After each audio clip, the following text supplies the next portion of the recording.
All right, you guys can start it off.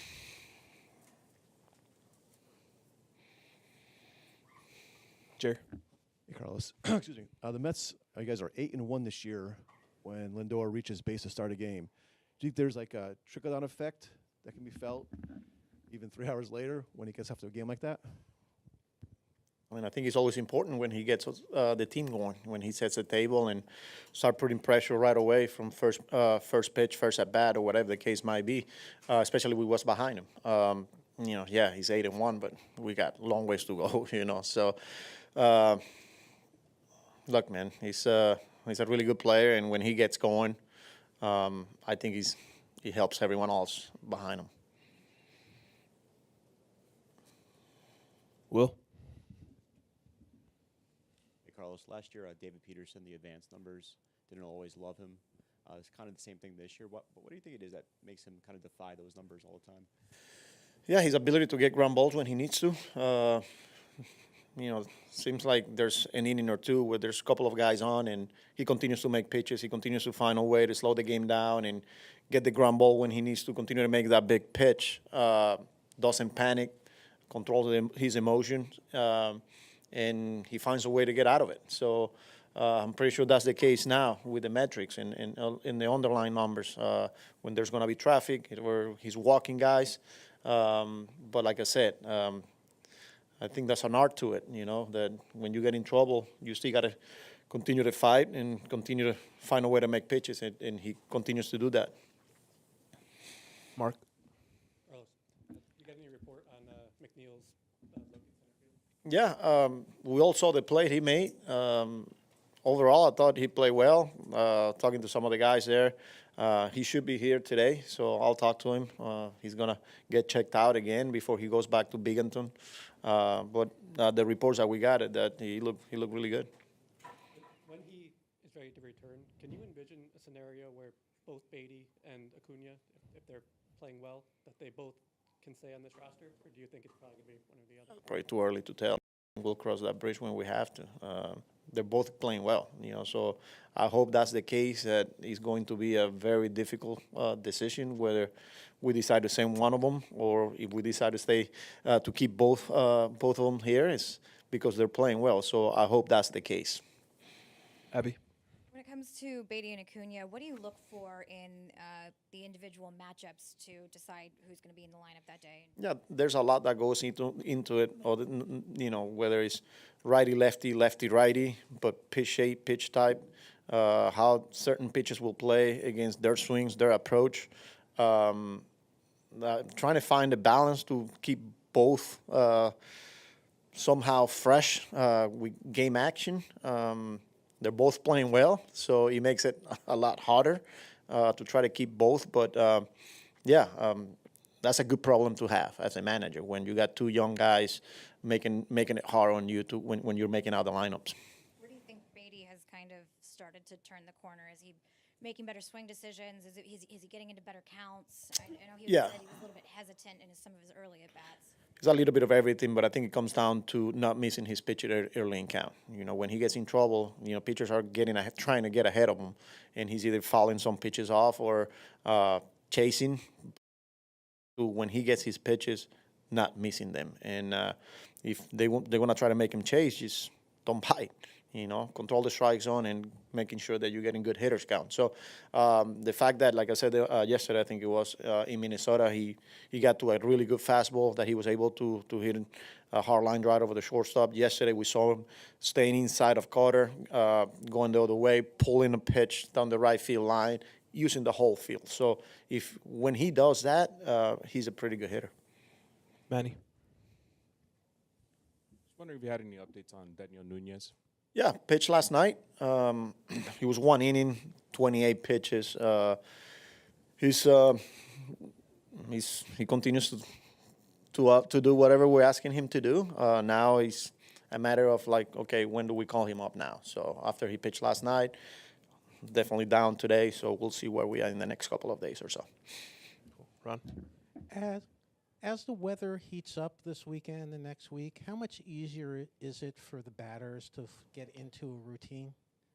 I mean, they're big league players, and it's nothing new, especially for guys that have been here before or in the Northeast, they know that it's a battle early on, but you can use that as an excuse. I know, but it definitely helps, it definitely helps when it gets warmer, Bolt travels, when it's cold, it's not so much, a lot of times it's things that are out of your control. We saw it on the first homestand when I think Nemo hit a ball to left field 106 and didn't even get to the warning track because of the conditions. So when it's warmer, that ball is 10 rows deep. So, I hope that that's the case here, that as it gets warmer, we start seeing some better results. I was going to ask, how often in the first month do you say each game, 2 weeks from now, that ball's out of here? Early on, we said it a lot. There's a couple balls that already been hit that you're like, man, that didn't even get to the warning track. So in the summer, that's going to be a homer. That's Daniel. All right, you can pass it over. Carlos, ¿cómo puede valorar esa gran actuación de Huasca Brazoban en esta temporada, diferente a la otra, que tú cuando lo necesitas te ayuda a hacer trabajo el cual tú buscas? Sí, un brazo súper importante. Yo creo que lo primordial es la habilidad de él de agarrar la pelota cuando lo necesitamos. Es un muchacho que se recupera, lanza 2 innings un día, le das un día libre y después está disponible. Cada vez que uno va y le pregunta cómo te sientes, lo primero que te dice, estoy listo si me necesitas. Eso como manager pues te hace el trabajo un poco más fácil y aparte de eso pues la calidad de sus picheos. Tiene grandes lanzamientos, una buena recta, un buen cambio, tiene un buen cutter y no tiene miedo para pichar. Obviamente ha hecho una buena transición y ha sido una pieza súper importante para el bullpen. What have you learned about Max Kranick, both as a pitcher and as a person, from not making a major league roster to now being such an important part of your bullpen? Yeah, great kid, competitor, wants the ball, wants to win, wants to help, and he's willing to do whatever it takes to help the team win baseball games. I think the biggest thing for me is his ability to bounce back. We ask a lot out of him this early on, especially when he throws multiple innings, and then after an off day, I'll check with him. He's like, I'm ready to go if you need me. On days where I'm probably trying to stay away from him, the fact that he's telling me, if you need me, I'm ready to go. That, for me, has been the biggest thing that I've learned from him, that guy that is not used to this role at this level, and he's adjusting really well. Is that especially impressive? Because at a certain point after Tommy John, he's not sure if he's going to be able to make a comeback, and he's not sure if he's going to be able to make a major league roster, and he's not really pressing the way that maybe you otherwise would be. Super impressive. And again, that's something that we're watching, and we're going to continue to monitor closely because it's not easy, especially for a guy that he's been through so much health-wise, and he's been a starter. So he's not used to the workload. So we're going to have to play around and making sure we're taking care of him as well. Right behind you, Laura. Mendoza, sí. ¿Cómo valora el trabajo de los latinos dentro del equipo? Y estás liderando las mayores en promedio de carreras limpias. ¿Qué nos dice también de los jugadores dominicanos? Y Ronnie Mauricio, ¿cuándo regresa a juego? Sí, obviamente tenemos un gran grupo de latinos que se la llevan muy bien, que le dan esa alegría, le dan pues ese sazón que todos nosotros como latinos tenemos. Crean una química pues increíble en ese clubhouse y que es parte del éxito de la organización. No es solamente pues lo que vemos, las cualidades de ellos como peloteros, sino cómo se comportan en el clubhouse. Eso dice mucho de ellos. Obviamente para mí como latino también es un honor y poder compartir con ellos y poder integrarlos pues a todo el equipo es súper importante. En lo que se refiere al picheo, han hecho un buen trabajo. Todavía falta mucha pelota, son 20 juegos nada más, algo así, pero es bueno verlo. Yo creo que los receptores han hecho un buen trabajo también, estando en la misma página con ellos y esperemos que sigamos haciéndolo así. Last one from Jake.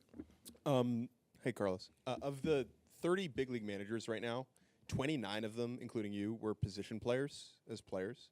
I'm curious why you think that dynamic exists. Why do the people who end up in your position tend to play in the field? It's a good question. Is that been the trend as of late? Look, I think as a position player, there's a lot that goes into in the game. You got to hit, you got to run, you got to play defense, you got to put together plan to attack a pitcher, how they're going to attack you. You see the game in so many different ways, whether you're a catcher, especially catchers. I think there's a lot of catchers nowadays managing middle infielders, guys that play in the outfield, in the middle of the field. There's a way of watching the game, seeing the game. There's so much action. And as you get older, you get an opportunity to ask questions to the pitchers. I feel like pitchers are more like on their own space. So I don't know. That's a good question. But that's my initial reaction. That as a position player, you so much more involved in a lot of the things that happen on the baseball field. Thank you, Carlos.